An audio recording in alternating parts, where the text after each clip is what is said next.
Jadi ada beberapa jenis penelitian dalam pendekatan penelitian kualitatif. Apa sih penelitian kualitatif? Penelitian kualitatif itu adalah jenis penelitian,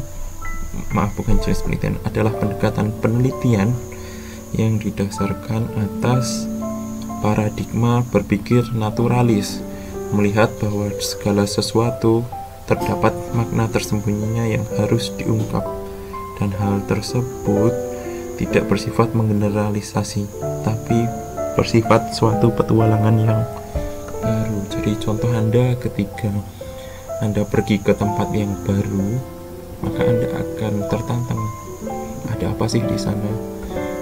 Apa yang ingin Anda temukan? Nah, seperti itu juga penelitian kualitatif. Seperti kita sedang piknik ke suatu tempat dan melihat segala sesuatunya dari paradigma yang telah kita persiapkan sebelumnya. Pendekatan kualitatif merupakan pendekatan yang dibangun atas dasar filsafat atau paradigma fenomenologi dengan menggunakan karakter pemikiran alamiah,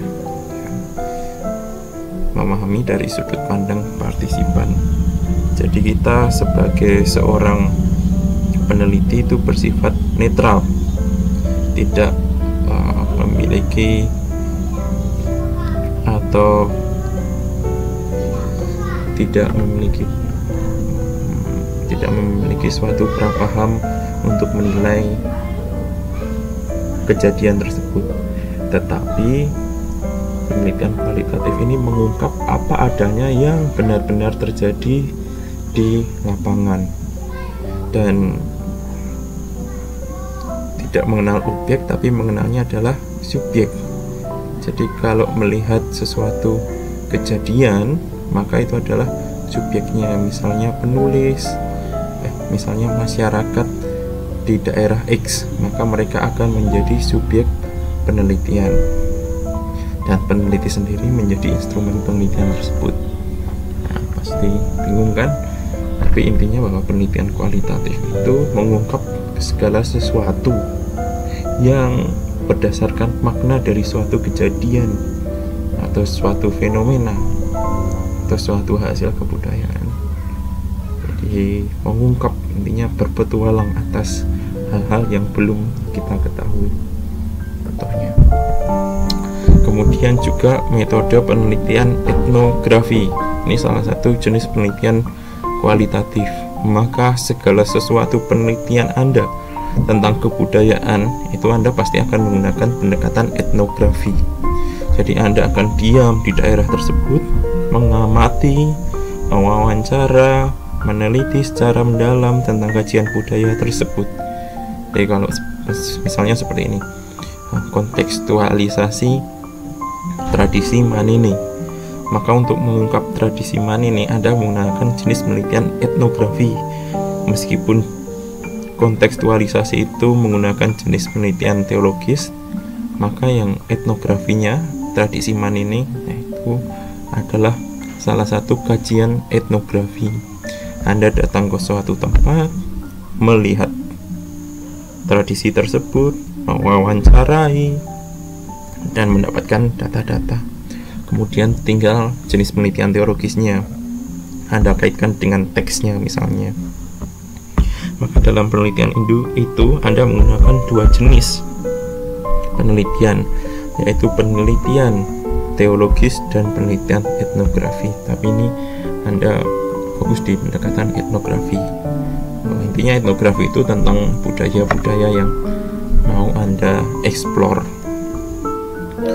Kemudian yang selanjutnya adalah metode studi kasus, suatu penelitian yang menyelidiki fenomena dalam konteks kehidupan nyata, bila mana batas-batas antara fenomena dan konteks tak tampak dengan tegas dan multisumber bukti dimanfaatkan. Jadi contoh studi kasus ini, Anda mewawancara suatu kasus-kasus yang terjadi di lapangan, tapi Anda punya tema dulu, misalnya mewujudkan keharmonisan. Studi kasus relasi Islam dan Kristen di Tanah Toraja.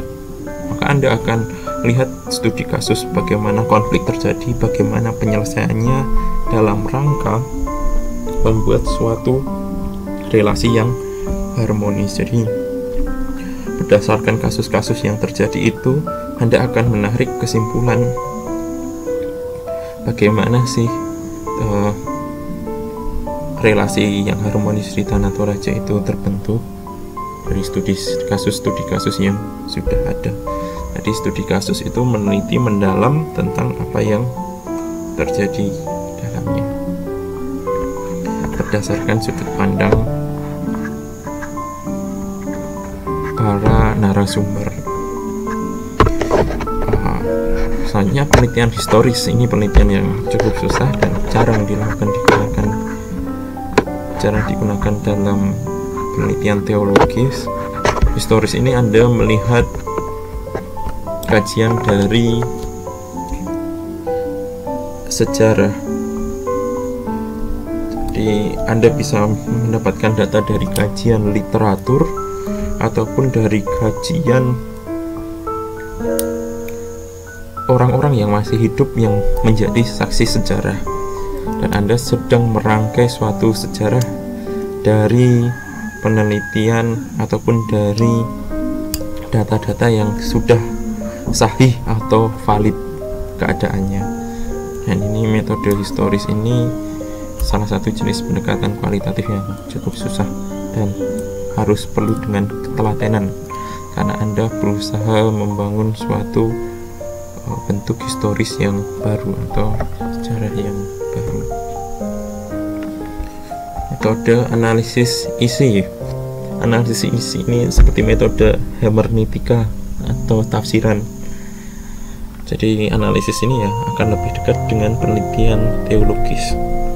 Maka ketika Anda menyelidiki teks, maka Anda sedang melakukan analisis isi, baik teks kajian filsafat seperti kajian dari Sokrates, kajian dari Platon dan segala tokoh-tokoh, maka ini disebut kajian analisis isi. Juga Alkitab. Tapi kalau kita mengkaji Alkitab, lebih baik kita menggunakan jenis penelitian teologis, meskipun sama tapi beda istilah. Dan selanjutnya adalah metode grounded theory. Metode grounded theory adalah Anda sedang menganalisis teori dengan teori. Jadi ketika ada teori yang sudah terbit dan kemudian ada pembaharuannya dan Anda melihat kondisi konteks, maka kemudian Anda bisa mengembangkan teori tersebut. Teori-teori ini yang merupakan bahan kajian Anda, maka disebut dengan metode grounded theory. Misalnya contoh seperti ini, pandangan Derrida tentang persahabatan di era disrupsi. Maka dari teori Derrida yang dikeluarkan pada tahunnya dan teori persahabatan di era disrupsi, maka Anda bisa mengembangkan dari teori-teori itu sebuah teori baru. Maka hal ini disebut metode grounded theory. Metode ini cukup susah juga, tapi ini menjadi tantangan tersendiri. Dia tidak langsung turun ke lapangan, tapi dia harus punya data-data teori yang sangat kuat. Oke. Itu tadi adalah jenis-jenis penelitian kualitatif.